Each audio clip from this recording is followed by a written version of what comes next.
Chapter 1. Edgeley Hill. Had Mr. Bash known this was the night he was going to die, he would have stayed at home.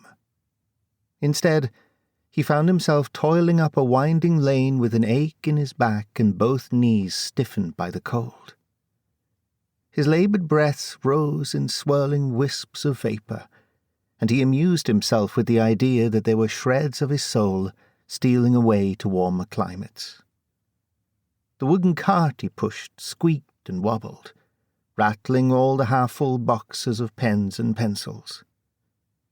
The sound brought him some comfort, for it meant business had been good, thanks mainly to all the children preparing to serve another 9-month sentence in academic imprisonment. The last mile to his home atop Edgeley Hill was a lovely hike. Wildflowers and ferns grew along a path which curved through thick clusters of birch and lilac. Crickets and birds chirped and whistled merrily. Blue fireflies circled the tree trunks and weaved in and out of the tall grass, their presence a telltale sign that winter would descend on the country of Eriaris in only a few short months. Mr. Bash was usually delighted with each of these small treasures. At the moment, however, he was too busy struggling to force the cart out of a deepened wheel rut. It was bad enough having to fight his way home in the bitter cold like this, but there was something else troubling him. It was a restlessness in the air, a kind of volatile energy, as though a great storm was threatening to unleash at any moment. He looked up into the clear night sky and shivered. Something wasn't right. He gripped the cart tighter and hobbled along at a quicker pace, trying to fill his mind with any other thoughts but these. Not a moment later, another wave of unholy apprehension passed through him. He froze in the middle of the lane and glanced over his shoulder. The fireflies had disappeared. The birds and crickets fell silent. He hurried forward again, hunching his shoulders up around his ears and sweeping his eyes back and forth across the road until at last the cart crested the hill and a 2-story flagstone house came into view. He heaved a sigh of relief. Once inside, Mr. Bash went straight to the parlour and started a fire in the hearth. This done, he took off his hat, kicked off his boots, and padded to the kitchen where he dumped his coin purse into an old biscuit tin. He lit the stove and stood over the tea kettle as the water heated, letting the steam defrost his red nose and rheumatic fingers. A few minutes later, he eased into his chair in front of the fire with a warm mug of tea in his hands.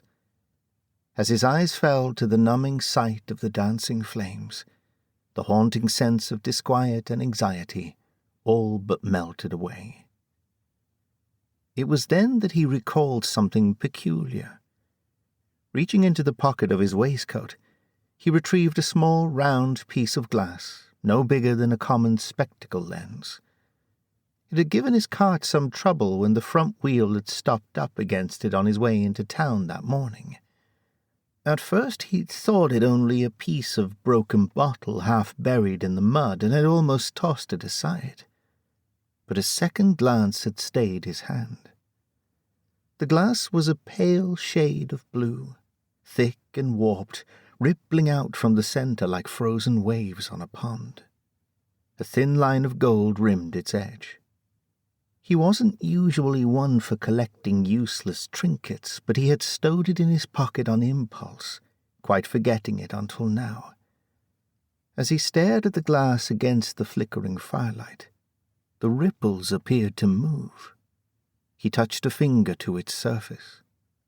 Suddenly, a faint glow appeared in the centre, spreading towards the edges and growing brighter with every moment. Then, without warning, the light burst forth like a beacon with a blinding intensity that filled the room. Bash squeezed his eyes shut with a stifled cry of surprise, nearly dropping the thing into his mug. But then, as quick as it had come, the light died away. He stared at the glass piece with eyebrows knitted together in bafflement, He'd never seen anything like it. Perhaps it was a kind of signaling device, or maybe part of the machinery of some new invention. Whatever the case, he would put all his resources towards discovering its secrets first thing in the morning. Resolved in this course of action, he closed his fist around the object and returned his gaze to the flames. His thoughts soon drifted into other matters, a dozen or more trivial things flitting through his head. With the heat of the small fire and the comfort of his armchair, it wasn't long before an indomitable drowsiness crept over him like a heavy fog. His shoulders slumped, his long white beard went into the mug as his head drooped, and he fell fast into a slumber deeper than any he'd ever known. The next morning, Mr. Bash was dead.